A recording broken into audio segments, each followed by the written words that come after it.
Galera, eu tenho uma lista de tarefas faz anos. Toda semana eu reescrevo ela numa folha nova, quase como uma cerimônia. E toda semana ela fica quase igual à da semana anterior. Durante muito tempo eu achei que o problema era a falta de força de vontade. Depois eu comecei a achar que era preguiça. Hoje eu não acho que é nem uma coisa nem outra. Eu acho que é uma coisinha mais específica e mais chata de admitir. Eu simplesmente não consigo dar o primeiro passo. Aquela tarefa que eu sei que eu preciso fazer, ela fica lá parada. E eu olho pra ela todo santo dia, fingindo pra mim mesmo que amanhã vai ser diferente, sabe? Que amanhã eu vou estar mais disposto, vou ter mais tempo. Só que quando chega amanhã, nunca é bem do jeito que eu imagino, sabe? Então faz uns meses que eu comecei a fazer uma coisa meio boba. Tão boba que eu nem sei se eu deveria contar pra vocês. Mas de todas as técnicas que eu já testei, e eu testei muitas, essa daí é uma das únicas que realmente mudou como eu consigo começar as coisas. Não mudou diretamente o quanto que eu produzo, mas mudou o instante que era antes de produzir, que era exatamente o ponto que eu travava.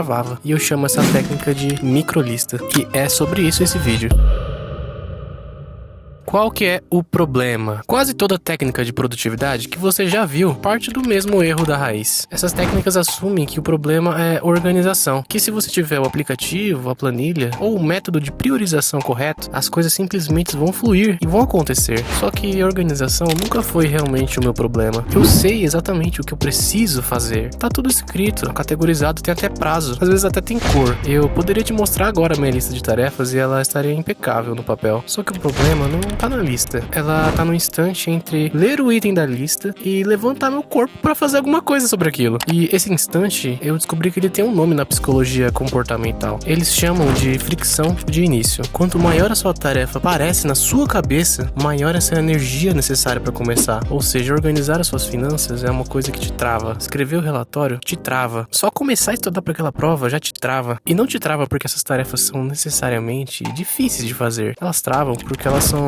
vagas demais para virarem uma ação concreta no agora, nesse minuto, com esse corpo que você tem agora, nessa cadeira que você tá sentando. O problema é que organizar as finanças não é uma ação, é um resultado. É um resultado que só aparece depois de uma sequência de pequenas ações que você nunca escreveu. E é exatamente aqui que a maioria dos métodos de produtividade falha. Eles otimizam muito a lista, mas não tocam nesse instante que você trava. Você pode ter um Notion ou aplicativo de tarefas mais lindo e personalizado do mundo, com tags, prioridades e prazos, e ainda assim você vai ficar paralisado na frente da tela às 9 da manhã sem saber por onde literalmente você tem que começar. Então, qual que é a ideia? A microlista nasceu de uma pergunta simples que eu fiz numa manhã dessas travadas. Eu pensei, e se em vez de listar as tarefas, eu listasse só o primeiro movimento delas? O funcionamento é o seguinte, e é propositalmente simples. Cada dia é uma página, não uma lista do dia inteiro. É uma página só. Primeiro passo. No topo da página você escreve a primeira coisa importante que vem na sua cabeça. Aquela tarefa que tá pesando na sua cabeça, sabe? Aquela que fica te incomodando enquanto você faz outra coisa. Porque você sabe que você tá procrastinando em relação àquilo. Pode ser que seja arrumar o quarto ou responder aquele e-mail que você não quer responder. Pode ser voltar a treinar depois de 2 meses parado. Uma frase. Escreva uma frase sem enfeite, sem se preocupar em formular ela direitinho, sabe? Qual que é o segundo passo? E é aqui que é onde tudo muda. Embaixo dessa frase que você escreveu, você escreve o menor passo possível que você sente hoje, agora, que você consegue dar. E nem os 5 passos até terminar a tarefa. Simplesmente o primeiro passo físico, literal, que você tem que fazer com o seu corpo. Ou seja, se a tarefa é arrumar o quarto, o micro degrau não é arrumar o quarto reescrito com outras palavras. O micro degrau seria levantar e pegar a cesta de roupa suja. Apenas isso. Nada de separar as roupas por cor ainda. E nem passar o aspirador. Só pegar a cesta.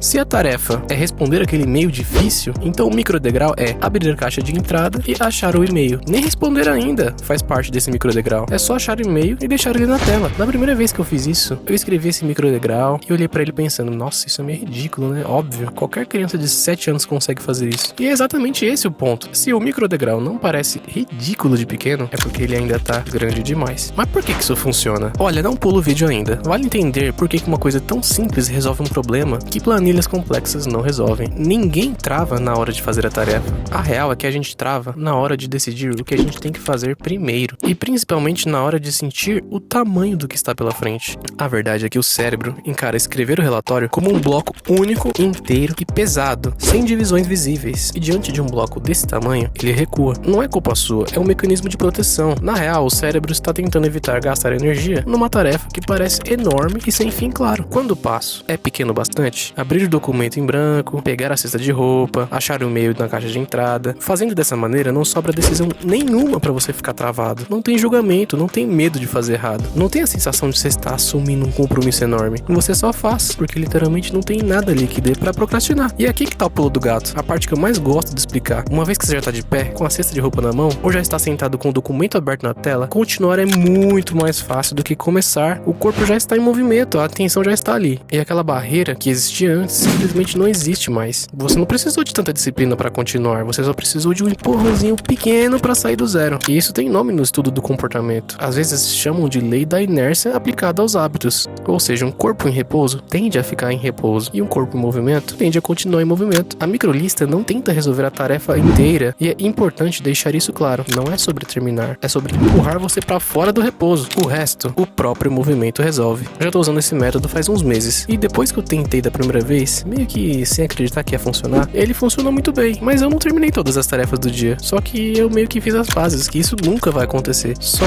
que eu acabei começando muito mais coisas do que antes, e muitas delas eu acabei terminando no mesmo dia. E sem nem perceber, eu tinha decidido continuar fazendo elas. E eu simplesmente continuei porque eu já estava lá. Sendo mais específico, como que você monta a sua microlista? A boa notícia é que você não precisa de nada sofisticado para montar a sua própria microlista. Um caderninho pequeno já resolve. Vou te passar o formato que eu uso e que recomendo para quem tá começando. Tem 3 partes bem simples. A tarefa do dia, que é uma linha só, a coisa que está pesando. Não filtre, não se julgue. Se é importante o suficiente e se ela veio à cabeça primeiro, então é ela. Depois, o microdegrau, que vai logo abaixo, que é o menor passo físico e concreto para começar, e equivale a um teste rápido. Sim, 5 segundinhos. Você ainda não sabe exatamente o que fazer com o corpo, então deve estar grande demais. Divida de novo e de novo se precisar. E a terceira é um espacinho branco embaixo, para continuar se der. Aí você vai escrevendo o que veio depois do microdegrau, mas sem pressão nenhuma. A única regra de ouro que eu quero te passar é o microdegrau tem que ser tão pequeno que pareça bobo escrevê-lo no papel. Se você olhar pro papel e dizer, nossa, isso é ridículo de fácil, então você acertou na mosca. É assim que tem que ser mesmo. Vou te falar de alguns erros mais comuns que eu acho que eu cometi depois de fazer isso por alguns meses. E eu acho que a galera vai cometer os mesmos erros se fizer. O primeiro é escrever um microdegrau disfarçado de tarefa grande, sabe? Por exemplo, estudar por 20 minutos. Isso não é um microdegrau. É uma versão meio que reduzida da tarefa original, sabe? Ainda carrega a mesma fricção. Ou seja, se somente pensar, mano, tá pra procrastinar nisso, então é porque